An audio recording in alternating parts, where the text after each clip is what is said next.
Hello બાળ દોસ્તો, આ વિડીયોની અંદર આપણે મારી પ્રિય રમત વિશે નિબંધ લખીશું.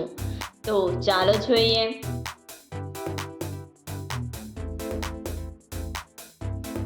લોકમાન્ય ટિળકે કહ્યું હતું કે સ્વરાજ મારો જન્મસિદ્ધ અધિકાર છે.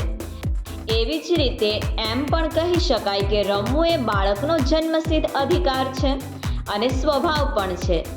આજના યુગમાં kabaddi, kho kho, volleyball, football, hockey, badminton, cricket વગેરે જેવી રમતો રમાય છે. એમાં ક્રિકેટ એ મારી પ્રિય રમત છે.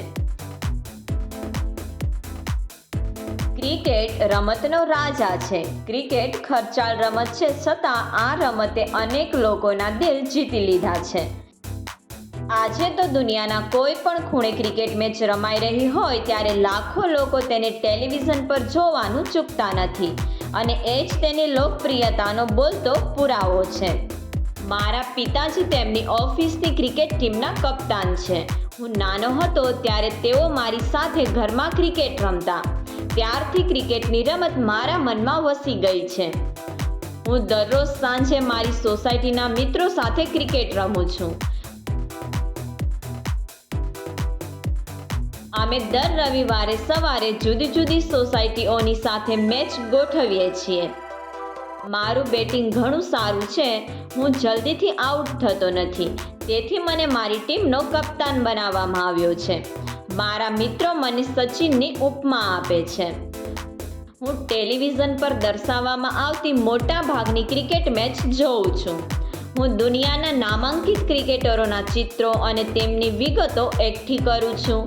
મારા મનગમતા ક્રિકેટરોની તસવીરોનું મેં એક આલ્બમ પણ બનાવ્યું છે.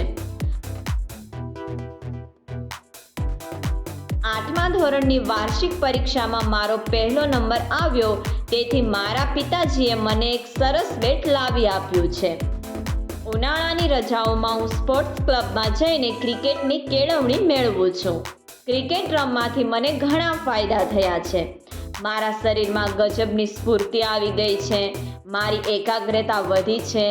મારામાં ખેલદિલી, હિંમત, સહકાર અને સહનશક્તિ જેવા ગુણો વિકસ્યા છે. મારું શરીર ખડતલ બન્યું છે. મને શ્રદ્ધા છે કે એક દિવસ હું ખરેખર એક મહાન ક્રિકેટર બની શકીશ. મને દેશ વિદેશના પ્રવાસે જવા મળશે. મને નામ સાથે દામ પણ મળશે.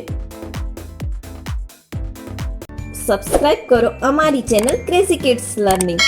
નવા વિડીયોનું નોટિફિકેશન મેળવવા માટે બેલ આઇકોન પ્રેસ કરવાનું ચૂકશો નહીં અને જો તમને વિડીયો પસંદ આવે તો લાઈક અને શેર કરવાનું ભૂલશો નહીં.